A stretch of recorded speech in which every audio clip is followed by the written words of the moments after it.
Halo Sobat Sains, perkenalkan saya Agustino Zulis ya. Selamat datang di channel Her Zulis ya.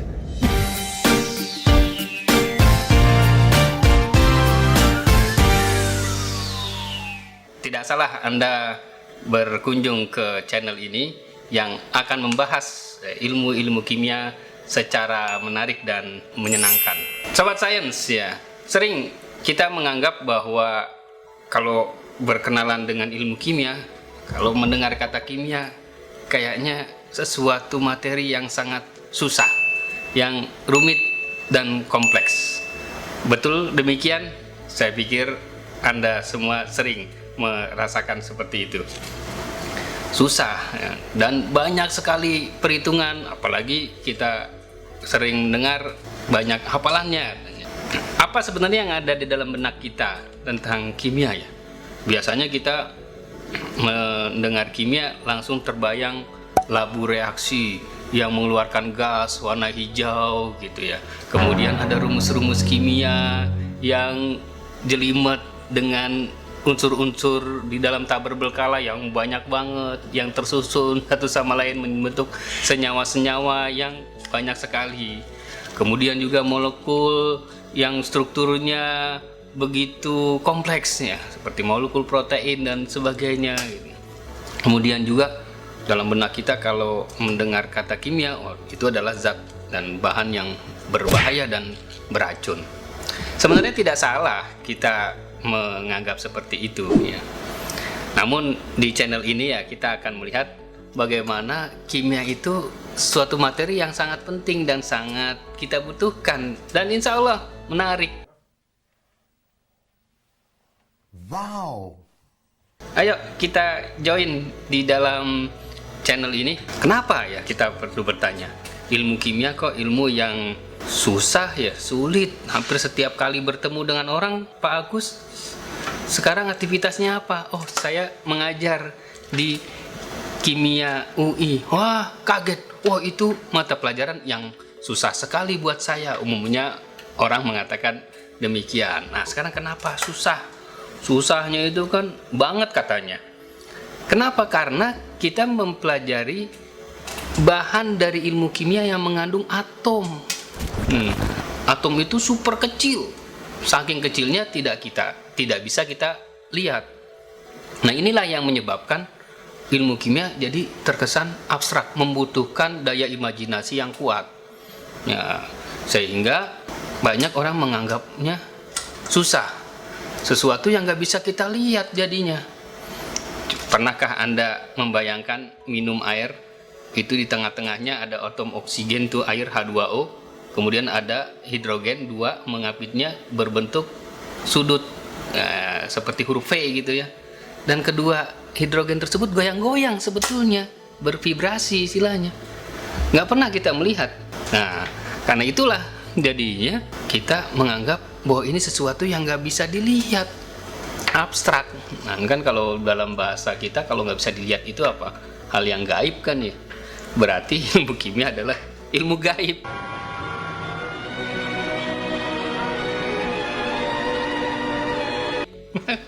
Berarti pengajar kimia itu adalah ahlinya ilmu gaib kalau gitu dong.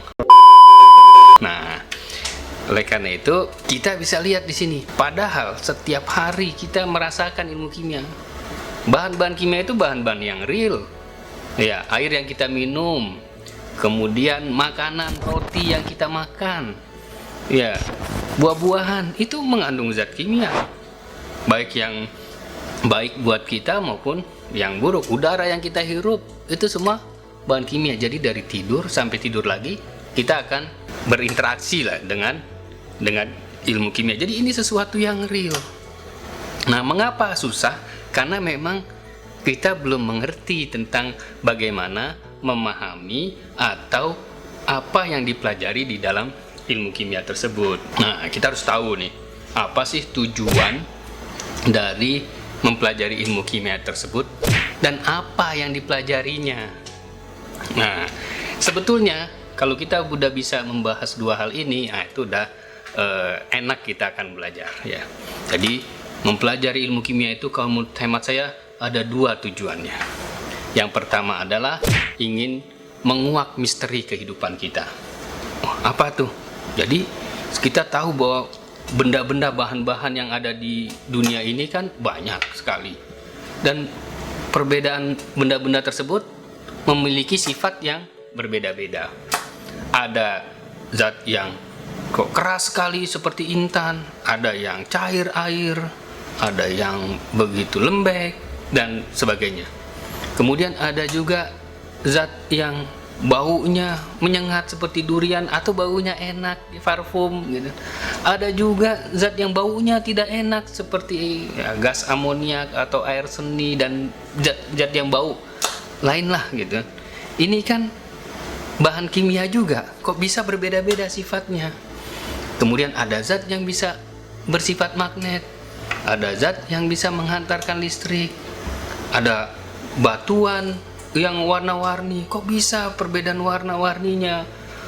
Emas itu warnanya kuning gitu kan. Ada silver warnanya demikian, silver ya. Kemudian ada zamrud hijau, kemudian ruby merah dan safir biru dan sebagainya. Ini semua bahan kimia. Kenapa bisa begitu perbedaannya? Nah, perbedaan ini disebabkan karena adanya material atau komponen penyusunnya yang berbeda-beda. Sehingga inilah misteri kehidupan yang ingin dikuak ya. Bahkan yang paling penting di awal itu bahwa ilmu kimia itu hadir ingin menguak misteri tentang kok material bahan yang sama ada yang bisa bergerak seperti manusia, hewan dan tumbuhan gitu. Ada material yang sama juga kok nggak bisa bergerak seperti batu-batuan gitu. Padahal manusia juga mengandung mineral gitu. Kemudian juga mengandung panas seperti tumbuhan nggak bisa berjalan. Padahal komponennya banyak yang mirip dari karbon juga, hidrogen dan sebagainya. Nah inilah misteri kehidupan yang akan dikuak oleh ilmu kimia. Kemudian yang kedua, bahwa ilmu kimia ini ingin menyelesaikan permasalahan kehidupan manusia. Nah, apa kira-kira permasalahan kehidupan manusia yang paling besar di sekarang ini? Tentu yang pertama menurut saya ya masalah lingkungan. Di mana kita tinggal di sini di bumi ini udah ada permasalahan polusi udara, polusi air dan polusi tanah juga. Polusi udara dengan menggunakan banyak bahan bakar fosil atau bahan bakar minyak untuk kendaraan kita menghasilkan gas CO2 menyebabkan efek rumah kaca. Ada juga menggunakan CFC untuk pendingin kita menyebabkan penipisan lapisan ozon yang akan menyebabkan sinar matahari, sinar UV-nya masuk ke bumi dan akan menimbulkan kanker. Ini permasalahan. Nah, apa solusi dari ilmu kimia? Ada lagi yang sekarang polusi air. Ya, baik logam berat maupun yang terbaru sekarang ini plastik yang udah begitu banyak. Bahkan ada mikroplastik. Nah, sekarang kita sebagai orang kimia berpikir apa solusi yang ingin kita selesaikan. Nah, karena memang polusi ini kan berangkat dari zat-zat kimia juga yang menyebabkan terjadinya pencemaran. Maka zat kimia juga, orang kimia juga yang harus mengatasi permasalahan lingkungan ini. Kemudian yang berikutnya, permasalahan yang paling penting ya, yang menjadi momok ya, yaitu energi.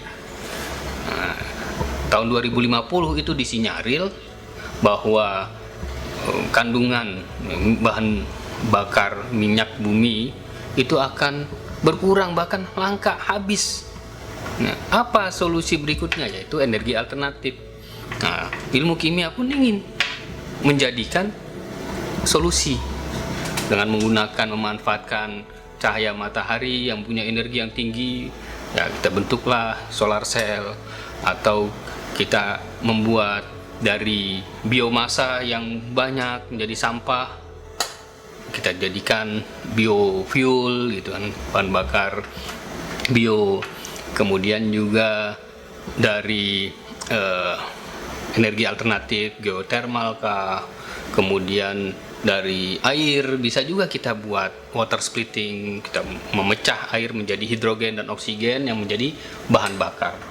Nah, ini peran dari ilmu kimia, memecahkan masalah lingkungan, ya, dan juga memecahkan masalah energi, ya.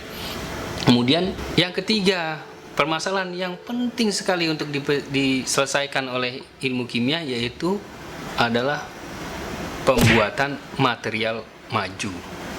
Nah, ini material maju ini banyak sekali yang dibutuhkan manusia untuk menjadikan kehidupan manusia lebih mudah. Ya, terutama ya tentu dalam bidang teknologi juga, dalam bidang kesehatan, dalam bidang pangan.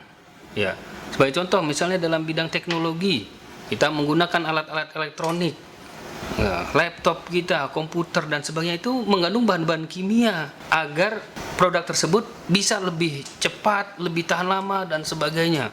Kualitasnya kita buat misalnya pesawat yang ringan, kuat, anti korosi.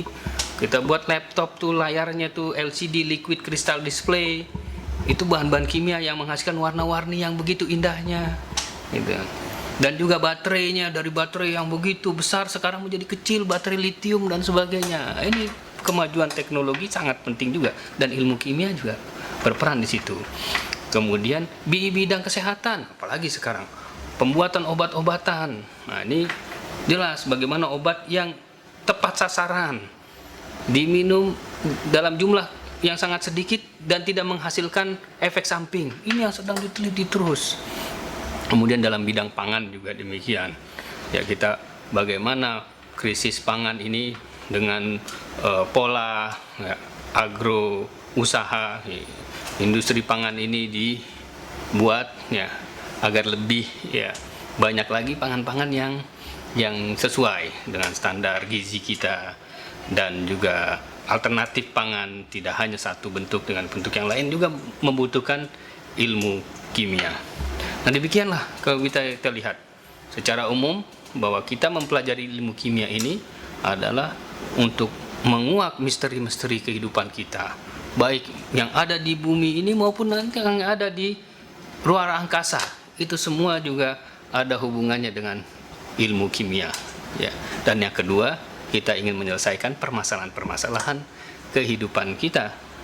Dan yang paling penting sekarang ini ya tiga tadi yang saya sebutkan, di bidang lingkungan, bidang energi, dan material maju tadi, untuk kesehatan kah, untuk pangan, dan juga untuk bidang teknologi sendiri. Terima kasih Anda telah menyaksikan video ini, channel ini. Semoga dengan penjelasan ini bisa lebih terbuka wawasan kita tentang ilmu kimia dan memberikan manfaat yang begitu banyak. Salam dari saya, ya, Agustino Zulis, Herr Zulis, ya. Auf Wiedersehen. Assalamualaikum warahmatullahi wabarakatuh.